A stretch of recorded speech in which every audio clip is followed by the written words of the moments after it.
Welcome to another episode of College Cooking 101. This week, we're actually gonna stray away from what we would call simple and go with something that you can probably do on a weekend. You know, this is a soup that you can boil for a few hours and just sit around, do homework, play games, do something relaxing, and just taste occasionally every once in a while, but it's gonna take some prep. So to start this recipe, which is going to be a beautiful Taiwanese beef noodle soup, we're gonna need some beef. Right over here, I got two different cuts of chuck.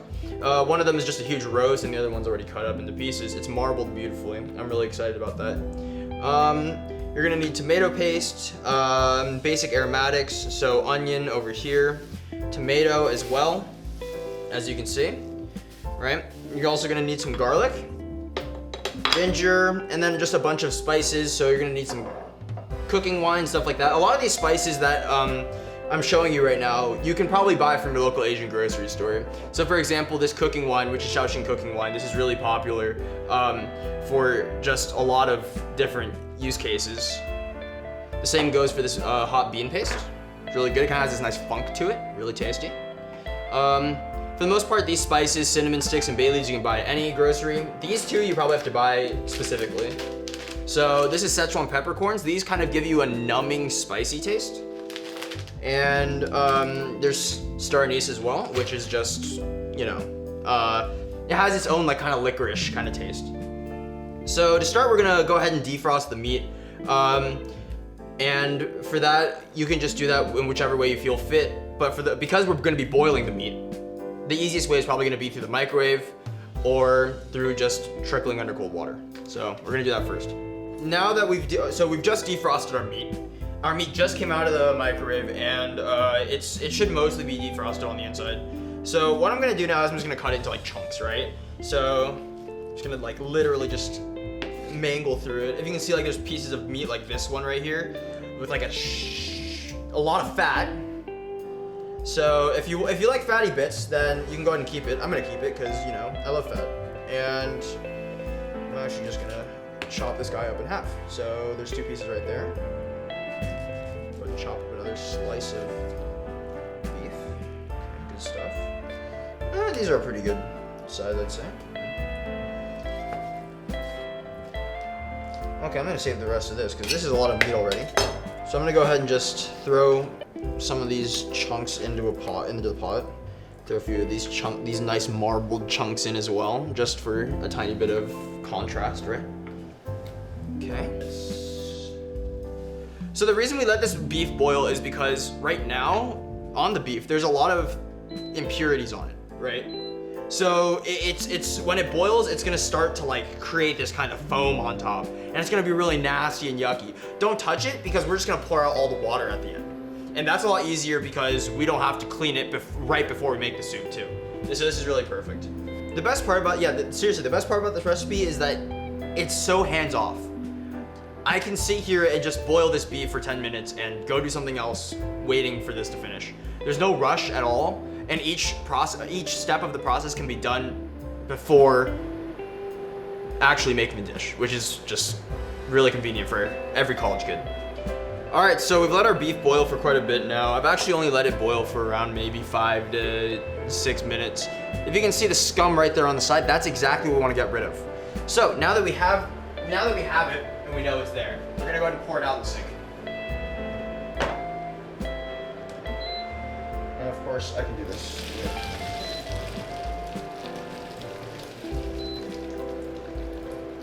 And as you can see, look at that pot. That pot is just disgusting.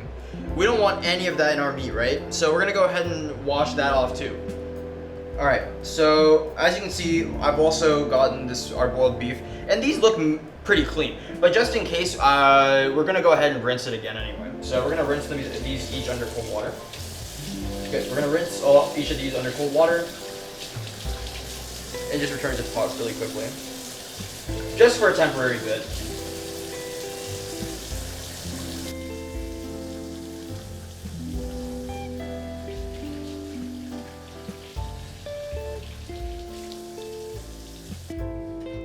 Now for the actual soup itself.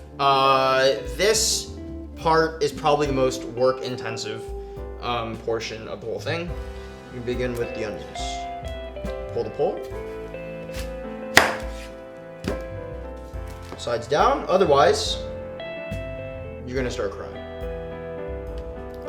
With chopping up this onion, for the most part, since we're making a soup and we don't want the onions to be there at the end, what we're gonna do is we're gonna cut out our root portion, in a triangular fashion right there, kind of just yeet it out. That's hard to eat, so is this part, so we're gonna go ahead and take both of these guys out in triangular fashions. Good. See, and now if you notice, all the hard to chew stuff is gone, so we're gonna go ahead and just cut this like this. Get rid of the outer layers. You can always discard I usually discard the outermost layer along with a few of the inside layers because they get too chewy and they aren't really tasty. Do the same with the other end. Just make sure you cut that out. Always make sure you cut that out. All right, good. Peel our onion. Just cut it into a quarter.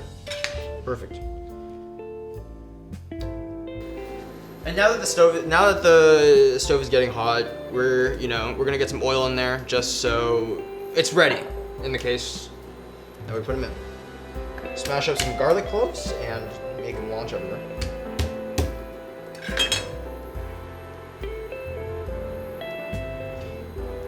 Garlic paste also works here if you don't have any actual fresh garlic. I always just prefer fresh garlic.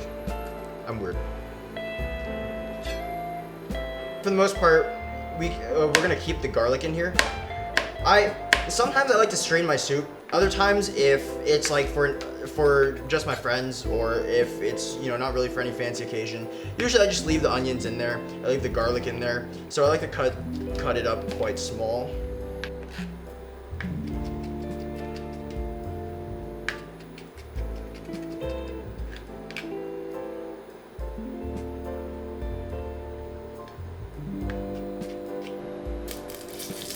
Go our onions.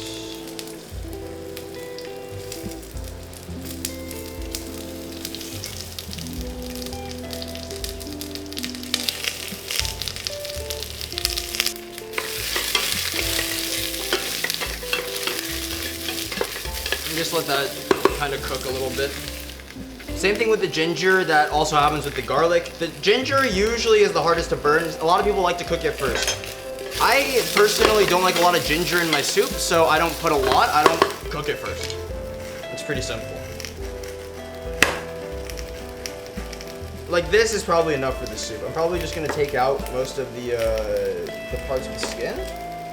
Just roughly chop it off.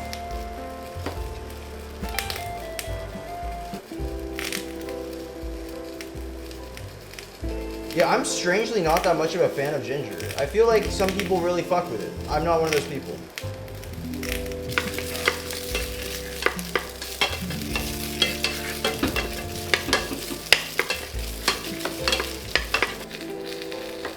There we go. And now we're just gonna throw those small little chunks of ginger in. These guys. That should probably be enough for like a whole soup that I'm making here. I'm also gonna throw the garlic in because I think it's almost that time.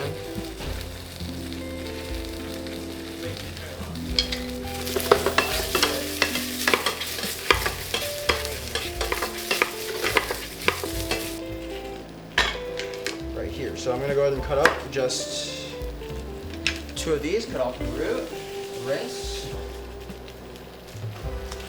I'm gonna break it in half. I'm gonna keep them basically whole halves and just keep them in there, along with the other aromatics, just stir fry a tiny bit. All right, now that there's at least a little bit of color, I'm gonna go ahead and add some tomato paste. Tomato paste isn't necessarily to make things tomatoey. They're to make things more meaty, to make them more flavorful. I'm only gonna add maybe like a tablespoon. But I'm gonna brown it very well because I want those meaty flavors to really develop. And this is when you're on a time crunch now, because tomato paste burns in a flash. So the second you put tomato paste in, now the time is ticking. And so now you've got to be really careful. Right when you think, oh crap, my stuff's about to burn, we're gonna go ahead and add in a tiny bit of this. I'll add 2 tablespoons. Or no, like tablespoon and a teaspoon. And stir it a little more, let it kind of get to know it. And right when you think it is, yes, about to burn, I will put in all of that cooking wine to deglaze.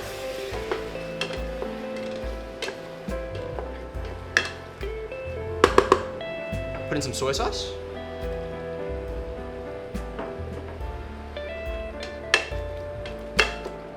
Just kind of mix it all together. Add a little bit more soy sauce. That was maybe like, I need quite a bit of it. Right. Now we add the tomato. The reason we didn't add the tomato earlier is because the tomato itself is kind of, it's very watery, right? And we kind of actually want those flavors to stay in our soup to some extent. So we've kind of wasted, what is it? We've waited, not wasted. Can I talk today? We've waited to put the tomato in. I just plop it in there.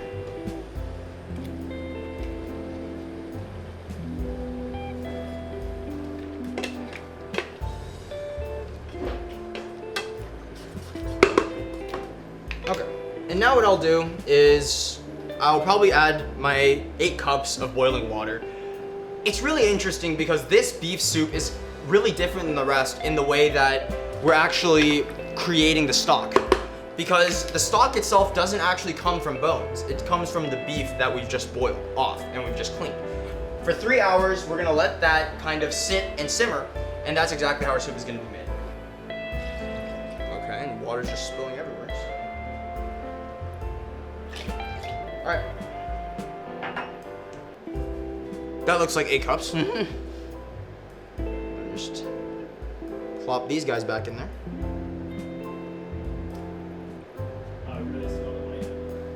Yep, but it's gonna all boil off, so it's okay. But yeah, for the most part, we're just gonna slowly reintroduce them. And before we let that hit our full boil, let's go ahead and start adding our spices. So if you have a spice bag, God knows I don't. If you do, it's perfect for this occasion because you put all of these spices in a little spice bag, put it in, when it's out, take it out. I would recommend that. Unfortunately, I'm broke. So, if you have a spice bag, use it. If not, just tell your friends not to eat the bay leaves. A little bit of coriander goes in. It's a little bit, it's a lot more traditional because it's, I think coriander is used very frequently in a lot of these Asian dishes, and it kind of comes as a surprise sometimes. But the second thing we're also gonna be adding is some star anise. Crush it first. You're gonna get these little bits, I know, and it's really yuck, but this is really the only way to get your full flavor out of each one. So you can just lightly tap it, I guess, give it some love taps. Bay leaves. Nah, fuck it, we'll go for 3. Do bay leaves even do anything? I like to think they do, but sometimes I can't be sure. We'll go ahead and go for 1 cinnamon stick.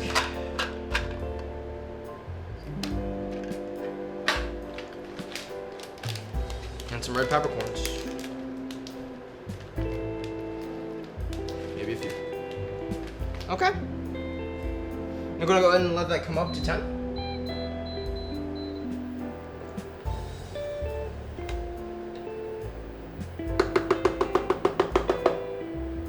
And then we begin a long, long process of waiting.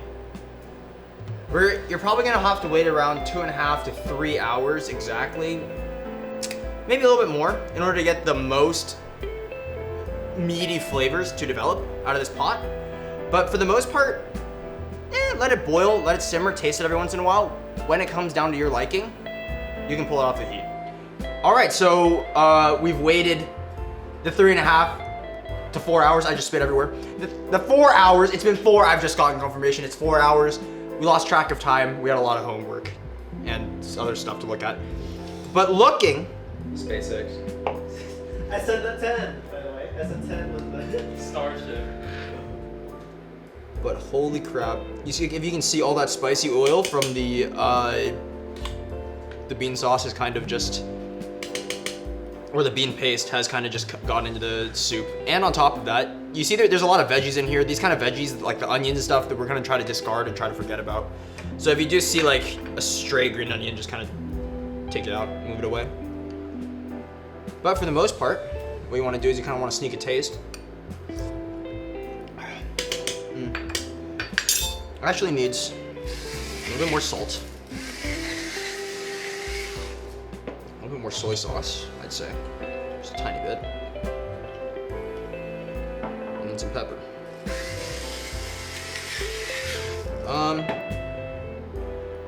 For reference, I would also add sugar, but I feel like since I've already added it, we were off camera. But since I already added sugar, I feel like I don't really need much. But if you haven't already done it, you should add like maybe a few tablespoons of sugar until it feels like, you know, the saltiness is kind of balanced out. For a quick hack, because I feel like sometimes beef flavors don't develop necessarily that great on their own, I highly recommend Better Than Bouillon. This is some amazing stuff. I've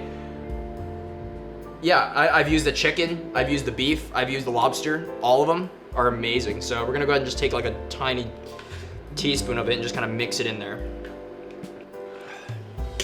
All right, and I think our beef soup is done, but we're missing a few key components. So once you finish this, it's your choice whether or not you want to pick out the beef, you want to strain the soup and have a clear soup along with the beef itself and no onions and anything. If you're feeling lazy, you can just tell your friends, or you can just tell yourself, don't pick out the green onions, don't pick out the spices, don't pick out the onions. We're gonna start beginning the end of the dish preparation. So over here I have a box of thin noodles. You can use thicker noodles, that's fine too. As long as they're, you know, okay in soup, they should be good. But I'd recommend getting something like in a box like this. Okay, here we go. While we're waiting for our water to boil, really quickly though, we could also prepare a few select ingredients. So this is just for at the end of the dish, what are we gonna use to top it? Well, here I have a few things. I have a few green onions. I'll probably only use 2. Some cilantro. For cilantro, what I like to do is, because I don't like the stems very much, I like to just pick leaves out of the bunch. I know it's really bad, but you know, sue me. It's my show. The final topping that I feel like a lot of people don't really know as well is this. Pickled sour greens. They're really good. I'm gonna go ahead and just chop a piece off. I really don't want these side cabbages for now. I feel like I'm not...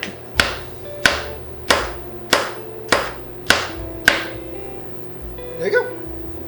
Kind of just bunch up the herbs like this and kind of just slowly chop away at them. For green onions, once again, chop off the roots. Except now, because we're, you know, making soup, we want this to be like a lot finer. So we're gonna slowly just mow away at it.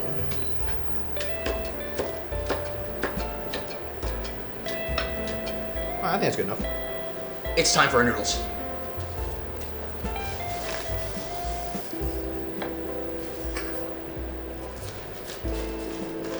The best part about a lot of Asian noodles is they cook so much faster than pasta. So for these noodles, I'm probably only gonna cook them for about a minute because they're really thin.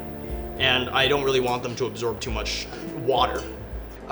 One thing that's really helpful is having cold water to balance out how like the boiling water is cooking. My noodles have boiled. I'm gonna use cold water to soak them so they don't cook anymore. But they should be done because I've literally just sat here letting them boil for a minute. So I'm gonna go ahead and just place those noodles in there. This is a little bit too much for one serving. So all I'm gonna go ahead and try to do right now is like fish out some of the meat, some of the soup, that I can just go ahead and pour right over.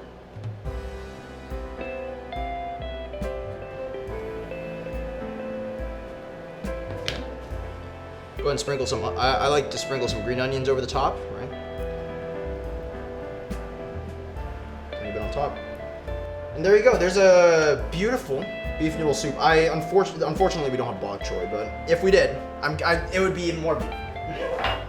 This is how to make a beautiful Taiwanese beef noodle soup. As you can see, a lot of the meats that we used here were chuck, so they had a lot of fat in them. They had a lot of tendon in them.